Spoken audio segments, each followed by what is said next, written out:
இன்றே டவுன்லோட் செய்து உங்கள் ஃபேவரட் ஷோக்களை என்ஜாய் பண்ணுங்க.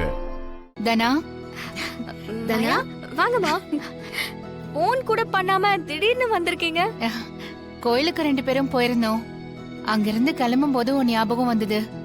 உங்களை பார்த்துட்டு போலான்னு வந்தோம். எவ்வளவு பெரிய சிக்கல்ல மாட்டிக்கிட்டேமா. அப்பா என்ன சொன்னாருமா? கோவப்பட்டாரு. சரி, அதை விடு, அதெல்லாம் நான் பாத்துக்கிறேன். தனா, நம்ம வீட்டு பிரச்சனையை நினைச்சுக்கிட்டு உன் கேம்ல நீ கோட்டை விட்டுறாத. இதெல்லாம் நாங்க பாத்துக்கிறோம்.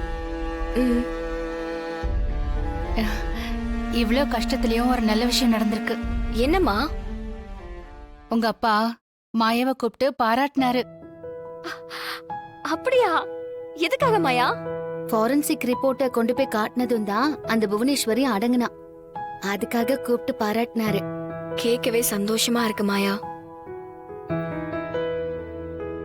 ஆனா பாராட்டிட்டு அப்பா உடனே பழைய மோடுக்கு போயிருப்பாரே. ஆமாடா, அவரை பொறுத்த வரைக்கும் மாயாவை கூப்பிட்டு பேசினதே பெரிய விஷயம்னு நினைச்சிருப்பாரு. மாயா விஷயத்துல நடந்த மாதிரி சீக்கிரம் உன் விஷயத்திலயும் நடக்கும் தானா? சரி, பேசிட்டு இருங்க.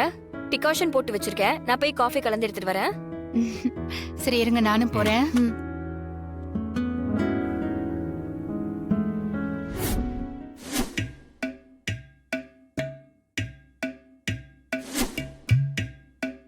ஐயோ, துண்டு செட்டு இங்கேயே கிடைக்கே. மாயா பாத்திர போறா.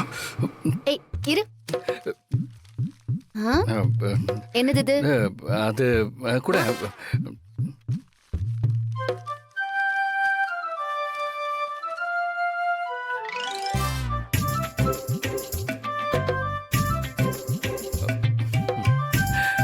ஐயோ பாவம், இத கூட சீட் எழுதிதான் கேட்கணுமா?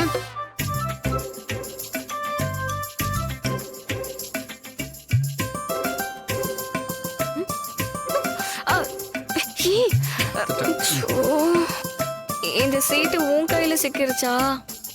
ஹேய், இருந்தாலும் கதிர் பாவம்டி. ஏய், இது எனக்கு எழுதல, முறையீடு சீட்டா. இவரு பிள்ளையாருக்கு எழுதுனது. பிள்ளையார் வீடு தூதா? அதான் இவரை கொல்லத்துல போடாம இன்னும் வீட்லயே வச்சிருக்கீங்களா?